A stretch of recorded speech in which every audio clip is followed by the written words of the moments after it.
Hello friends and dear students, Namaste. You are welcome in DSM English Learning class. Here is Dhanpal sir.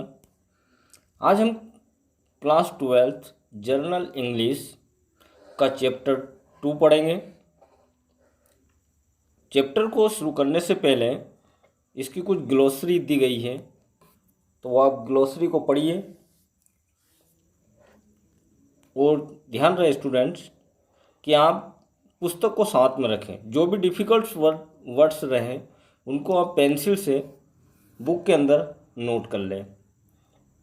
चलिए तो lesson start करते हैं। सबसे पहले glossary देख लीजिए आप लोग। लेसन का नाम है हमारा ए friend who came from the sky, एक मित्र जो आकाश से आया। इसके कुछ मेन पॉइंट हैं। Do you know someone with disability, क्या आप ऐसे व्यक्ति जानते हैं जो डिसेबिलिटी यानी कि विकलांग है। How do you feel about the disabled people, आप विकलांग लोगों के बारे में कैसा महसूस करते हैं। और what do you think they need the most, आप क्या सोचते हैं कि उन्हें किन चीज़ों की ज़्यादा आवश्यकता होती है। What is special about them, और उनके बारे में खास चीज़ क्या होती है। इस लेसन की जो ग्लोसरी है देखिए, ये इस चैप्टर की ग्लोसरी है। वर्ड्स दिया हुआ है, फिर यहाँ पर इनका प्रोनाउंसिएशन दिया हुआ। प्रोनाउंसिएशन यानी कि इसका इस फनेटिक है, तो आप इसको माइंड ना करें। फिर इसका ग्रामर है कि जो वर्ड है वो नाउन है, प्रोनाउन है, वर्ब है, एडजेक्टिव है, प्रेजेंट पार्टिसिपल है, पास्ट पार्टिसिपल है, वो सारी चीज़ें भी दी गई हैं। तो इससे आपको वर्ड का पहचान होगा कि वर्ड जो है किस ग्रामर के अंतर्गत आता है, कि नाउन है, एडजेक्टिव है। फिर थर्ड में उसका इंग्लिश मीनिंग दिया हुआ है, और फिर इसमें जो आगे उसका हिंदी मीनिंग दिया गया है। तो आप इसको अच्छे से पढ़िए ग्लोसरी को। पूरे लेसन में से काफ़ी ग्लोसरी छाटा है, तो आप इसको कंप्लीट करें। ये देखिए 2 पेज है ग्लोसरी के, तो इससे आपको लेसन को अंडरस्टैंड करने में, क्वेश्चन आंसर्स को याद करने में बहुत फ़ायदा होगा। तो इसलिए आप ग्लोसरी को अच्छे से नोट कर लें और ग्लोसरी जो है इसको कंप्लीट कर लें आप लोग। मैं आपको लेसन एक्सप्लेन कर देता हूँ कि हमारा लेसन आ गया। ए friend who came from the sky, ये 4th लाइन मैंने आपको अभी बताया था। Do you know someone with disability, क्या आप किसी विकलांग व्यक्ति को जानते हैं। और how do you feel about the disabled people, आप विकलांग लोगों के बारे में कैसा महसूस करते हैं। What do you think they need the most, आप क्या सोचते हैं कि उन्हें किन चीज़ों की ज़्यादा आवश्यकता होती है। What is special about them, और उनके बारे में ख़ास बात क्या होती है। अब ये देखिए, ये लेसन जो है एक मिनी लड़की के बारे में है। बालकनी में बैठी हुई है वो व्हील चेयर पर, बच्चे मैदान में खेल रहे हैं, बॉल का गेम है ये। लेसन स्टार्ट करते हैं।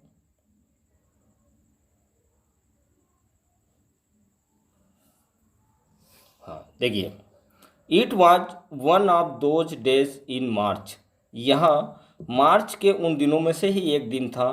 When a wind starts blowing from nowhere, जब ना जाने कहाँ से हवा शुरू हो जाती है। Ending in A thunder storm, और जिसका अंत बिजली की कड़क चमक के साथ या तूफान के साथ होता है। थंडर स्टॉर्म यानी कि बिजलियों के साथ तूफान। ए कूल ब्रीज, शीतल हवा, हेड बिन ब्लोइंग सिंस आफ्टरनून, यानी कि दोपहर से ही तेज शीतल हवा चल रही थी। And the sky was rapidly becoming overcast, और आकाश जो है शीघ्र ही, रेपिडली शीघ्र ही बादलों से घिर जाता है। There were sudden cracks, cracks यानी होता है चरमराहट की आवाज़ या चरचराहट की आवाज़, सडन यानी अचानक। There were sudden cracks as the little branches of trees broke in the strong breeze, यानी कि जब पेड़ों की छोटी टहनियाँ शीतल या ठंडी या तेज हवा के साथ में जब वो चरचराहट की आवाज़ करते टूटती है एंड फेल, और गिरती हैं। The air was full of last years leaves, और हवा जो है वो पिछले साल की पत्तियों से भरी हुई है, यानी कि हवा जो चल रही है, स्ट्रॉन्ग ब्रीज जो चल रही है, उसमें बहुत सारी पत्तियां जो हैं उड़ती हैं। तो इसके लिए कहा गया है the air was full of last years leaves, यानी कि हवा जो है वो पिछले साल की पत्तियों से भरी हुई है। Mini set in her wheel chair in the balcony of their first floor flat. Mini जो है अपने फ्लैट की पहली बालकनी जो है उस पर व्हील चेयर पर बैठी हुई है। And watched the children playing in the park outside, और बाहर बगीचे में बच्चों को खेलते हुए देख रही है। The children did not seem to mind the strong breeze, और बच्चे जो हैं तेज हवा की भी परवाह नहीं करते हैं। और the yellow leaves of the Neem falling on their heads, और उनके सिर पर येलो लीव्स यानी कि नीम की जो पीली पत्तियां हैं यानी सूखी पत्ती, येलो लीव्स हैं सूखी पत्तियां उनके सिर पर गिर रही है, उनको भी वो माइंड नहीं कर रहे हैं, ध्यान नहीं दे रहे उन पर। They were engrossed in their ball game. Engrossed यानी कि मनमग्न हो जाना, तल्लीन होना, लिप्त रहना, यानी कि वो अपने बॉल के गेम में ही तल्लीन थे। Mini come inside called her mother from the kitchen, यानी कि मिनी की माँ जो है वो रसोई घर से पुकारती है, बुलाती है कि मिनी अंदर आ जाओ। जस्ट अ मिनट मम्मी said Mini in her quavering voice. Mini जो है वो अपनी कांपती हुई आवाज़ में कहती है, क्वेवरिंग यानी कि कांपती हुई थरथराती हुई आवाज़, क्वेवरिंग वॉइस। वो कहती है कांपती हुई आवाज़ से कि मिनी मम्मी एक मिनट और, यानी थोड़ी देर और, थोड़ा समय और।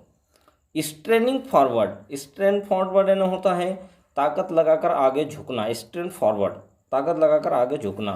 इन the wheelchair to look at the game below, यानी कि नीचे वो जो बच्चे गेम खेल रहे थे उनको देखने के लिए वो व्हील चेयर पर ताकत लगाकर आगे झुकती हैं। Her mother came out on balcony, उसकी माँ बाहर बालकनी में आती है। Mini baby it is too windy to sit outside, यानी कि मिनी बिटियाँ बहुत हवा है, तुम बाहर नहीं बैठ सकती, इसमें टू का यूज हुआ है। Come on inside that is like a good girl, अंदर आ जाओ तुम अच्छी लड़की हो ना, लाइक ए गुड गर्ल है अच्छी लड़की होना। Mini continue to peer, peer यानी होता है झाँकना। Mini continue to peer through the balcony railings, Mini ने बालकनी की रेलिंग से झाँकना जारी रखा। In one moment she pleaded, plead यानी होता है आग्रह करना, निवेदन करना। मम्मी एक पल और, यानी कि एक मिनट और उसने आग्रह किया, मिनी ने आग्रह किया। Her mother looked at the children in the park side, mini की माँ ने बगीचे में बच्चों की तरफ देखा। लुक एट यानी होता की तरफ देखना, मिनी की माँ ने बगीचे में बच्चों की तरफ देखा, साइड, और उन्होंने गहरी सांस भरी, आहा भरना। And went back into the house saying, और ये कहते हुए वो वापस घर के अंदर चली गई। Mind you get into the house before it starts raining, mind यानी ध्यान रखना कि बारिश शुरू होने से पहले तुम घर के अंदर आ जाना। I don't want you to get wet, मैं नहीं चाहती कि तुम गीली हो जाओ। Mini was 12 years old and a spastic, Mini जो है 12 वर्ष की लड़की थी और वो स्पेस्टिक यानी पक्षाघात से पीड़ित थी। अब स्पेस्टिक एक बीमारी का नाम है, क्या होता है ये spastic a person who has no control over his hands and legs from birth, यानी कि स्पेस्टिक यानी पक्षाघात से पीड़ित वो व्यक्ति होता है जिसको जन्म से ही हाथों और पैरों पर कोई कंट्रोल यानी कि नियंत्रण नहीं होता है। Mini could not walk, mini ना चल सकती थी, और बटन अप हर शर्ट, और ना अपनी शर्ट के बटन लगा सकती थी। But she could crawl, crawl यानी होता है रेंगना, 6 नंबर दिया हुआ है, क्रॉल यानी रेंगना। एक रेंगना यानी कि घसीटते हुए चलना, अपने शरीर को खींचते हुए चलना। And had learned to use her hand to brush her teeth, लेकिन उसने अपना मंजन करना सीख लिया था। And use a spoon to eat, और खाने के लिए चम्मच पकड़ना भी उसने सीख लिया था। सी कुड ऑल्सो मनूवर, मनूवर यानी होता है संचालित करना, हर व्हील चेयर, उसने अपनी व्हील चेयर को भी संचालित करना सीख लिया था। She went to a special school, वो एक खास स्कूल में भी जाती थी। वेयर सी वॉज टॉट, जहाँ पर उसको पढ़ाया जाता था। एक्सरसाइजेस एंड अंडर, एक्सरसाइज ना अभ्यास, and under went speech therapy, और वाणी सुधार प्रक्रिया भी उसको सिखाई जाती थी। एज वेल एज, साथ ही साथ learned the usual subjects like other children, और साथ ही साथ दूसरे बच्चों की तरह सामान्य विषय भी उसको पढ़ाए जाते थे। अगला पैरा है, Mini had no friends, Mini का कोई दोस्त नहीं था। Ever since they had come to this house 6 months ago, चूँकि वे इस घर में 6 महीने पहले ही आए थे। Mini had no one to play with, Mini के साथ खेलने के लिए कोई नहीं था। All the neighbourhood children seemed to be busy with their own games in schools, यानी कि नेबरहुड चिल्ड्रन यानी पड़ोस के बच्चे, यानी कि पड़ोस के सारे बच्चे अपने ही खेलों में और स्कूलों में व्यस्त लगते थे। And they had never become friendly with mini, और उन्होंने कभी भी मिनी के साथ मित्रता का व्यवहार नहीं किया। फ्रेंडली यानी कि मित्रता का व्यवहार। It was Mini's favourite pastime to watch the children at their play, यानी कि यह मिनी का फेवरेट पास टाइम यानी कि पसंदीदा पास टाइम यानी कि समय व्यतीत करना था कि बच्चों को खेलते हुए देखना। Big drops of rain started to fall, बारिश की बड़ी बड़ी बूंदें गिरना शुरू हुई। But the children went on with their game, किंतु बच्चे अपना खेल खेलते रहे। The big red ball bobbed up and down, bob up यानी होता है उछलना, यानी कि बड़ी लाल गेंद जो थी वो ऊपर नीचे उछली। सडनली, अचानक, there was another ball among the children, फिर अचानक ही बच्चों के बीच में एक दूसरी गेंद आ गई। सडनली, अचानक। ए ब्राउन वन, एक भूरी गेंद। The girls started screaming, screaming होता है चीखना। द गर्ल्स स्टार्टेड स्क्रीमिंग, लड़कियां चीखने लगी। And the boys shouted at the top of their voices, और बच्चे जो लड़के जो थे बॉयज जो थे वो भी जितनी जोर से चिल्ला सकते थे चिल्लाए। A boy bent down to touch the ball, एक लड़का उस गेंद को छूने के लिए बेंट डाउन यानी कि झुका। When it suddenly flapped its wings, flap यानी पंख फड़फड़ाना, अचानक ही इसने अपने पंख फड़फड़ाए। एंड फ्लू अप, और उड़ गया। Before mini knew what was happening, इससे पहले कि मिनी कुछ जान पाती कि क्या हो रहा है, the new ball had phloem into her balcony, वो नई गेंद उड़कर उसकी बालकनी में आ गई। And landed on her lap, और उसकी गोद में आकर बैठ गई। It took a moment before mini recovered from her shock, shock यानी होता है एक आघात, धक्का, घबराहट, यानी कि मिनी को अपनी घबराहट से रिकवर होने में, ठीक होने में एक पल लगा। सी सा दैट, उसने देखा कि द थिंग इन हर लेप was not a ball at all but A bird, यानी कि मिनी ने देखा, उसने देखा कि जो उसकी गोद में जो गेंद थी वो गेंद बिल्कुल नहीं थी, वो तो एक पक्षी था। इट वॉज सिटिंग इन हर लेप, यह उसकी गोद में बैठा था, लेप यानी गोद। All huddled up in fright, fright यानी होता है डर, हडल अप यानी होता है कुंडली मारकर बैठना, ये डर के मारे कुंडली मारकर बैठ गया था। The rain started falling in earnest now, earnest now, earnest यानी होता है अपनी चरम सीमा पर, जोरदार, मूसलाधार। तो बारिश जो थी अब जोरदार गिरने लगी थी, गंभीरता से गिरने लगी थी।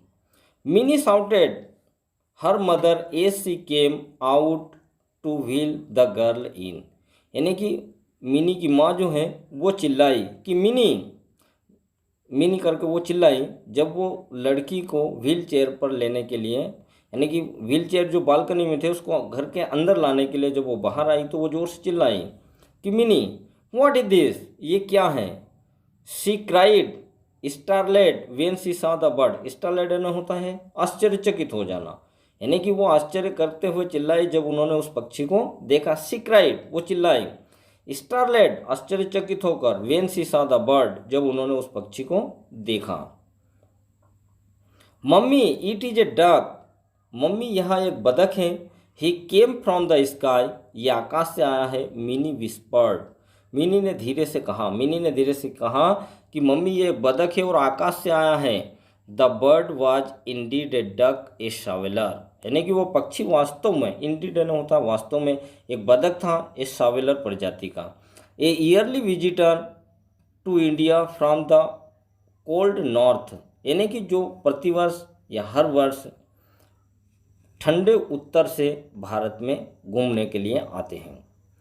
ही was probably migrating back to his native land. Native land यानी होता है अपना वतन, माइग्रेट यानी होता है एक स्थान से दूसरे स्थान को जाना, प्रोबेबली यानी संभवतः। तो he was probably migrating back to his native land with his flock. Flock यानी होता है झुंड। शायद वहाँ या संभवतः वहाँ अपने झुंड के साथ में अपने वतन को वापस लौट रहा था।